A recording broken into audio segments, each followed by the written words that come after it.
Vous avez choisi Congo Buzz Télévision pour vous informer, vous avez raison. Bonsoir et bienvenue dans cette grande édition du journal. À la une de l'actualité, Félix Tshisekedi nomme au total 58 membres qui composent la nouvelle équipe Sama Lukonde 2. 16 femmes ont raflé des postes stratégiques. Puis la 4e édition de la Foire des femmes des médias a été lancée ce vendredi 24 mars. L'objectif de cette rencontre est de promouvoir la participation des femmes des médias au processus de résolution des conflits pendant la période électorale. Et enfin, les léopards de la RDC ont dominé les Morabitoun de la Mauritanie sur le score de 3-1, match comptant pour la 3e journée des éliminatoires à la Coupe d'Afrique des Nations Côte d'Ivoire 2023. C'est tout pour les titres. Remaniement ministériel ce vendredi 24 mars 2023, Félix Tshisekedi nomme au total 58 membres qui composent la nouvelle équipe Sama Lukonde 2. 16 femmes ont raflé des postes stratégiques, une nouvelle diversement commentée dans les rues de Kinshasa. C'est un reportage signé Deborah Wamba. Vice-premier ministre, ministre de la Défense nationale et ancien combattant, messieurs Bemba Gombo Jean-Pierre. Vice-premier ministre, ministre de l'économie nationale, messieurs Kamere Lwakaningini Kingi Vital. Le président de la République, Félix-Antoine Tshisekedi, a réaménagé ce vendredi 24 mars l'équipe gouvernementale. Le premier ministre Jean-Michel Sama Lukonde est maintenu comme chef de l'exécutif.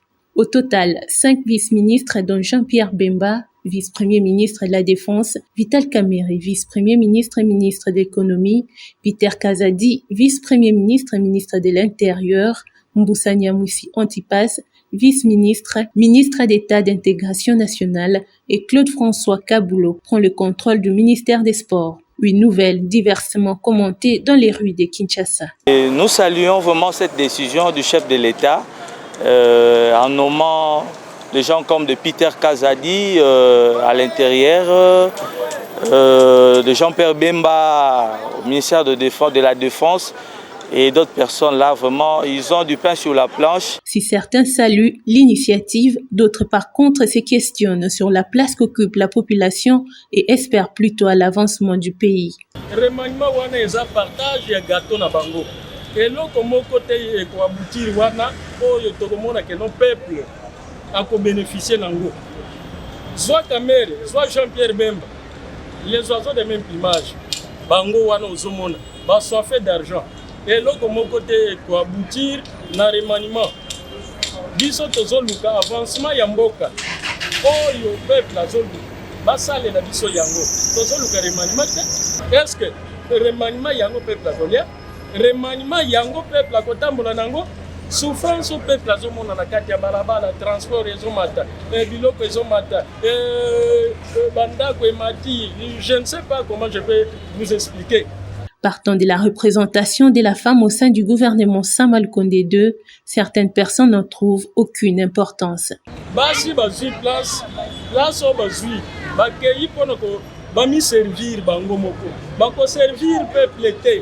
Il est de signaler que dans ces réaménagements qui tombent au mois de mars, les champions de la masculinité positive a encore étonné bon nombre de Congolais en nommant 16 femmes sur les 58 membres qui composent le gouvernement Sama Lukonde 2. Les réactions ne font que tomber après la publication du gouvernement Sama 2. Si à l'Union Sacrée on salue l'équipe vertébrée pour la survie de la nation, du côté de Lamuka on parle d'une déception pour le peuple congolais. Prince Epenge, président de l'ADD Congo et communicateur de Lamuka, qualifie ces nominations d'une prime donnée aux voleurs. Suivez. Le gouvernement Sama 2 est une déception pour le peuple congolais. C'est la prime qu'on a accordée aux voleurs. C'est le retour des voleurs au pouvoir. Rien de nouveau. On prend les mêmes et on recommence. Alors que le pays a des défis énormes, Monsieur Tshisekedi a tout simplement voulu récompenser ses amis, ceux qui ont permis à ceux qui puissent arriver au pouvoir par la fraude et ceux qui ont soutenu ces pouvoirs ici de la fraude. Rappelez-vous quand il vous avait dit que Kamere était un homme sérieux, alors que ce dernier était condamné pour 20 ans de prison après avoir permis que la République puisse perdre pas moins de 600 millions de dollars dans le programme global des 100 jours. Vous voyez, M. Jean-Pierre Bemba Gombo s'est rabaissé devant Sam Lukonde pour recevoir les instructions de la part de ce dernier. Il est là juste pour avoir un salaire. Rien de bon. Le peuple congolais va continuer à souffrir. Malheureusement, pour la postérité, il y a un problème. C'est qu'aujourd'hui, pour être appelé excellence, monsieur le ministre, il faut être soit un ancien voleur, soit un ancien détourneur d'argent public, soit un détourneur en activité. Et c'est malheureux pour la jeunesse. Quel message M. Félix Tshilombo envoie à la jeunesse congolaise, à votre peuple congolais? Que tous ceux qui volent l'argent du peuple, tous ceux qui détournent des millions, ce sont ceux-là qu'il faut respecter. Ce sont ceux-là qui demain vont continuer de vous gouverner. Donc pour l'Amouka, les changements s'imposent en 2023. Il faut qu'il y ait élection pour que ces gens puissent partir. À peine rendu public, le gouvernement Jean-Michel Sama Lukonde II fait le tour de réaction dans la classe politique congolaise. Pour Fedi Mukindi, secrétaire national en charge de la communication de l'Union des valeurs tshisekédistes, le chef de l'État a fait des choix judicieux en nommant Jean-Pierre Bemba à la défense, Vital Kamerhe à l'économie et Kabulo Mwana Kabulo au sport. Pour ce cadre de l'Union sacrée, des postes pareils méritent d'être confiés aux personnes qui ont de l'expertise. Fedi Mukindi est au micro de Naomi Pila. Quand j'ai vu le chairman Jean-Pierre Bemba être nommé ministre de la Défense, j'ai compris que le chef de l'État a tenu compte de son expérience de guerre.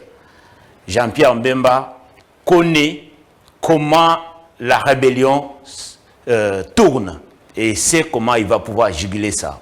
Mais aussi, c'est un très grand poids politique en RDC.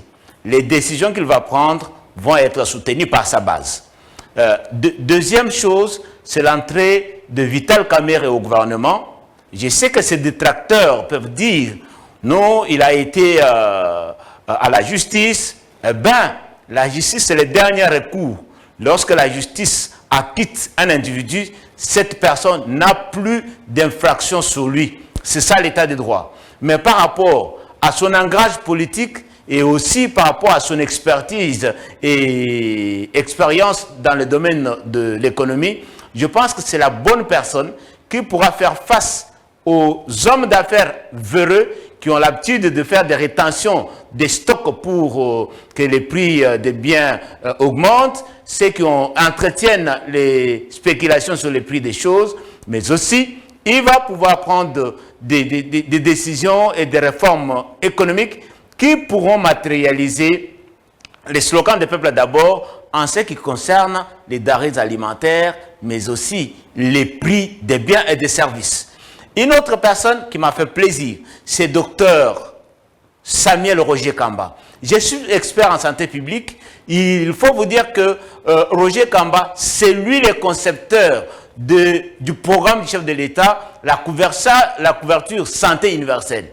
Donc, qui se conçoit bien, s'exécute bien. Je pense qu'en tant que ministre de la Santé, le docteur Roger Kamba pourra matérialiser cette vision et le peuple congolais pourra avoir accès aux soins de santé de qualité.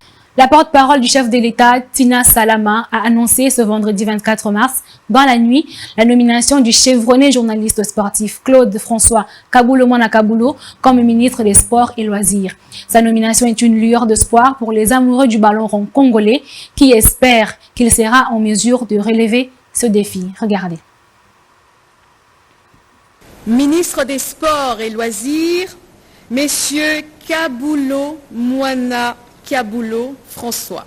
La nouvelle est tombée très tard dans la nuit du jeudi 23 mars à vendredi 24 mars sur la chaîne nationale. La porte-parole du chef de l'État, Tina Salama, a annoncé au travers d'une ordonnance présidentielle la nomination de Claude François Kabulo Mwana Kabulo comme ministre de Sport et Loisirs. Journaliste chevronné et président de l'Association de journalistes sportifs congolais, sa passion et le dur labeur ont enfin porté fruit sur sa brillante carrière. Claude François Kabulo Mwana Kabulo est un nom très bien connu dans l'univers du journalisme sportif congolais. Journaliste pendant plus de 20 ans à la RTNC, où il a couvert plusieurs événements sportifs majeurs tels que la Coupe d'Afrique des Nations, les Jeux Olympiques, la Ligue des champions de la CAF et a été également le commentateur des matchs de la RDC. Sa nomination en tant que ministre de Sport intervient au moment où le sport congolais connaît de nombreuses difficultés, notamment le manque de financement d'infrastructures sportives appropriées.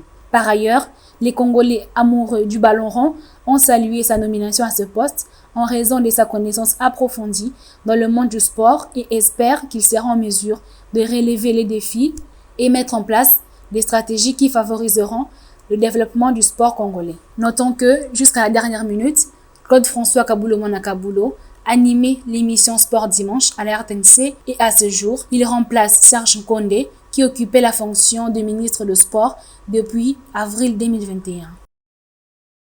Parmi les ministres maintenus à leur poste, il y a Didier Boudimbu, reconduit au ministère des Hydrocarbures.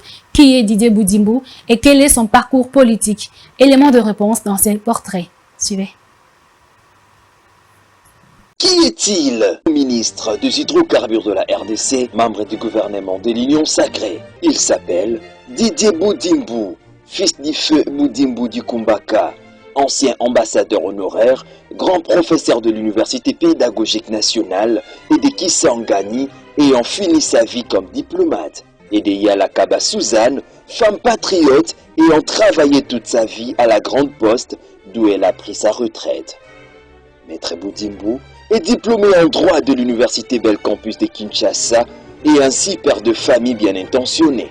Après un long séjour en Europe, il décida de rentrer au pays pour rendre de loyaux services au peuple congolais qui vivent injustement une misère imméritée sur un sol richement béni.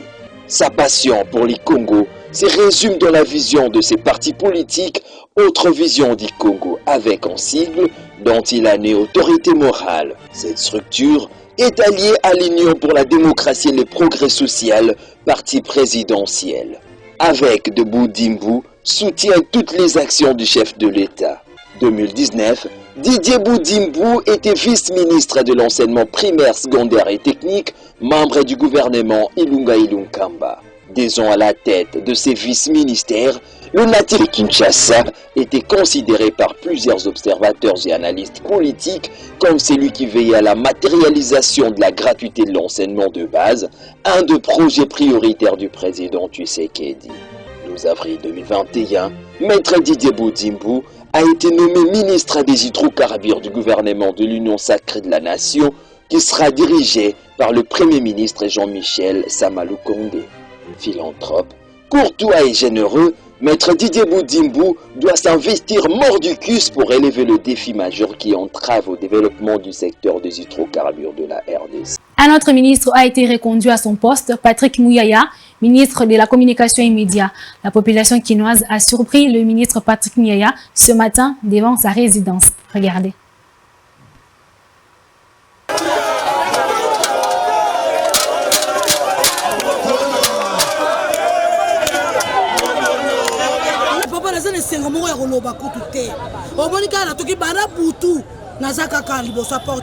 Excellence.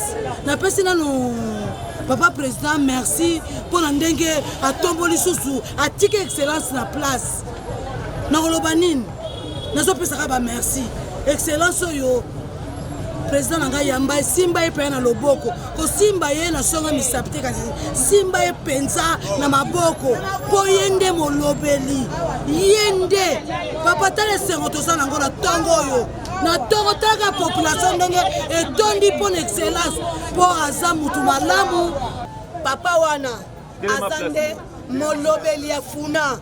Papa wana nde asala rapo tozala zala. Papa président Etienne Tshisekedi Fati Beton. Papa wana mayele na ye, sagesse na ye, intelligence na ye, yango wana azala zala. Tika ina place na ye. Ah, papa aumela na tie santa tomotombele simbele na loboko pona mayele la eloko sali ke mokonzi mboka zongisa eza po musale lobi ongonde toza boye tobandi deja masolo bobosana kotia mokonzi mboka na mabondeli na bino te pe biso nyonso na kati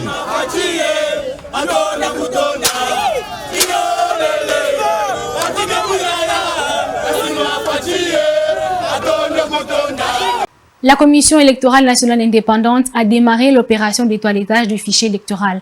Ce traitement des données statistiques vise à détecter les cas de doublons et les supprimer pour obtenir un fichier électoral consolidé et fiable. Denis Kadima s'est rendu au Centre national de traitement. Regardez. Le président de la Commission électorale nationale indépendante, Denis Kadima Kazadi, a visité le Centre national de traitement à la direction informatique du secrétariat exécutif national de la CENI, situé au siège de la dite institution où s'effectue actuellement l'opération de toilettage du fichier électoral. À l'issue de cette visite de travail à l'interne, le numéro 1 de la CENI a expliqué la pertinence de cette opération. Nous sommes dans cette salle où les équipes qui sont là ne s'occupent que du dédoublonnage. Nous avions dit que les gens peuvent s'enrôler autant de fois qu'ils veulent, mais à un certain moment, nous allons, à partir d'une technologie très avancée, détecter les enfants, détecter les photos des photos et détecter un certain nombre de problèmes qui se posent. Et sur cette base-là, nous faisons l'adjudication. Il y a des cas de rejet et il y a des cas qui sont confirmés. Mais ici, dans les images, il y a des enfants qu'on utilise, on leur prend des photos pour gonfler le nombre des lecteurs dans une entité donnée. Je répète, ça ne passera pas. Il y a toute une technologie que la CENI a développée au fil des années et elle va s'améliorant. Nous ne pourrons pas laisser passer cela. Donc, que ceux qui sont en train de s'enrôler de façon honnête se tranquillisent. On va nous amener les enfants et ces enfants-là seront écartés. Pour rappel, l'opération de toilettage du fichier électoral a été programmée dans le calendrier électoral à l'intervalle du mi-avril et mi-mai, c'est-à-dire du 15 avril au 14 mai 2023.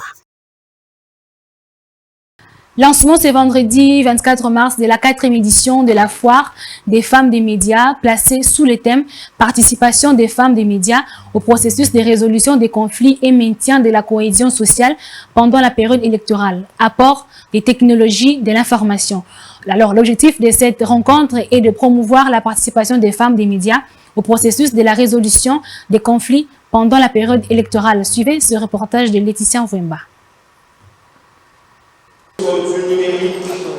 Femmes de médias, plusieurs personnalités politiques ont affiché complet à la 4e édition de la Foire des femmes des médias, un événement annuel visant à mettre en valeur les travaux des femmes évoluant dans le secteur des médias à travers des tables rondes et expositions. Prenant parole au cours de ces assises, la présidente de la COFEP, Grâce Israël Kangundu, rappelle à promouvoir le respect du numérique, la paix et la cohésion nationale. C'était une pousse à conscientiser la femme des médias du rôle essentiel que le pays a joué par le biais du support numérique, et surtout en cette année électorale qui se pointe à l'horizon. Pour la COFEP, l'accord de la femme des médias dans le numérique doit être celui de promouvoir le respect de la dignité humaine. Dans son allocution, les ministres chargés du numérique qui a donné le go de cette 4e édition, Désiré Kolongele, invite les femmes de médias à contribuer positivement au changement des comportements. Et ma foi, les journalistes, les hommes, mais surtout les femmes des médias, sont mis à profit pendant cette période électorale pour pouvoir véhiculer l'information, pour pouvoir transmettre différentes données. Signalons que les représentants pays d'Internews, le chef de la coopération suédoise et la directrice de l'USAID ont salué la tenue de ces assises. C'est la visite des différents stands qui a bouclé la première partie.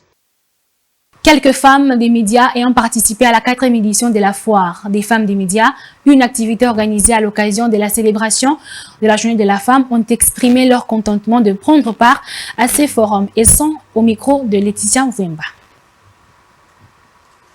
C'est une joie immense de venir chaque année présenter au public congolais tout le travail que nous réalisons dans la rédaction Femmes d'actualité.cd. Ça va faire 4 éditions donc que nous venons à chaque fois rencontrer ces publics, ces gens, nos lecteurs, nos lectrices, toutes ces personnes qui sont derrière nos ordinateurs, ces personnes qui nous lisent à chaque fois. Donc c'est vraiment un plaisir de discuter avec toutes ces personnes. Et ce qui me fait un peu plus de plaisir aussi cette année, c'est le thème choisi en fait. On sait que cette année, la RDC est confrontée depuis 2 décennies à un problème, les conflits à l'est de la RDC. Et cette année, le thème pour célébrer les droits des femmes pour le mois de mars a aussi cette particularité d'inclure les femmes dans les contextes de conflit. Présenter au grand public les parties visibles et invisibles du journal télévisé, parce que les communs des mortels voient à la télé, voient un présentateur ou une présentatrice en train de présenter, mais ils ne savent pas ce qui se passe réellement. Nous avons essayé tout à l'heure d'expliquer aux élèves les différentes étapes pour présenter le produit fini qui est le journal télévisé. Les élèves ont compris la magie de la télévision. La femme participe à ce forum, à cette fois, depuis plusieurs années. Donc c'est la 4e édition.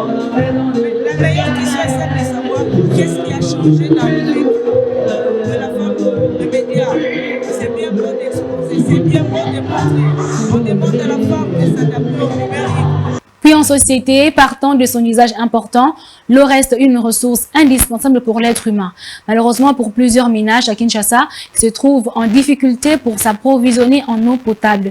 Le cas de quartier Masangambila à Mongafula, Deborah Wamba revient une fois de plus. L'eau reste une ressource indispensable à la vie humaine. Tout s'est fait avec de l'eau. Elle sert à boire, à faire le ménage, mais aussi certaines tâches supplémentaires. Alors qu'à Kinshasa, plusieurs ménages ont des difficultés à s'approvisionner en eau potable, le cas du quartier Masangambila dans la commune de Mongafula. L'eau, c'est la vie. Sans l'eau, on ne peut rien faire. Dès qu'on se réveille le matin, première chose, on doit se laver avec de l'eau.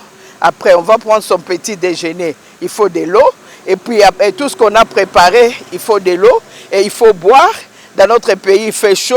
On a besoin de boire de l'eau tout le temps.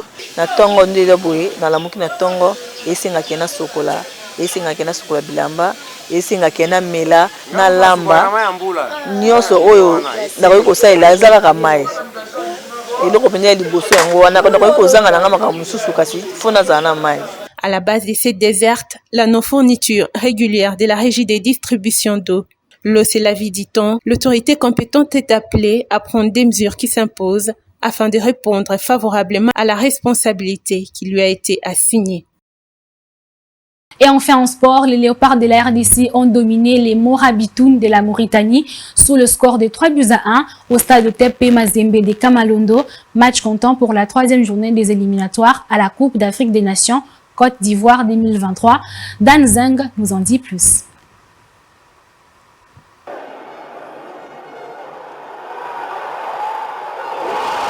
L'ouverture du score s'est faite par l'entremise de Gaël Kakuta et bien servie par Yohan Wissa du pied gauche. Cédric Bakambu viendra doubler la mise après avoir chippé la balle au gardien mauritanien, toujours en première mi-temps. Le score affiche 2-0 jusqu'à la fin de la première période. Au retour des vestiaires, les Morabitoun vont entamer très fort la deuxième mi-temps.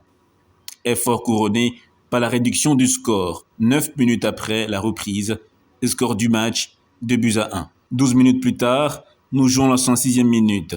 Le défenseur gauche, Arthur Maswaku, va dresser une frappe surpuissante vers la cage après un dégagement raté de la défense Morabitoun. Le score affiche désormais 3-1.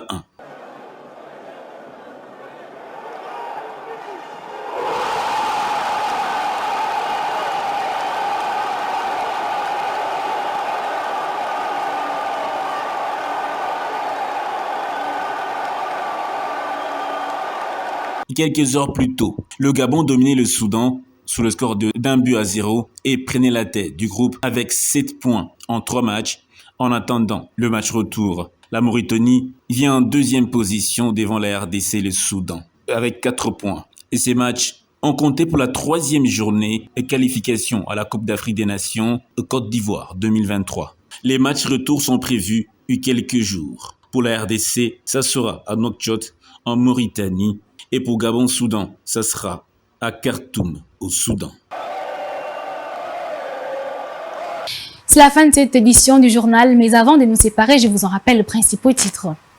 Félix Tshisekedi nomme au total 58 membres qui composent la nouvelle équipe Sama Lukonde 2. 16 femmes ont raflé de postes stratégiques. Puis la 4e édition de la foire des femmes des médias a été lancée ce vendredi 24 mars. L'objectif de cette rencontre est de promouvoir la participation des femmes des médias au processus de résolution des conflits pendant la période électorale.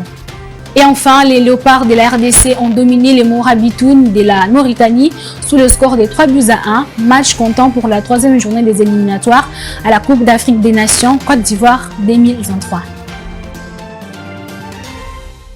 Ce journal est complètement terminé. Merci de nous avoir suivis et restez avec nous pour la suite des programmes. Bonsoir.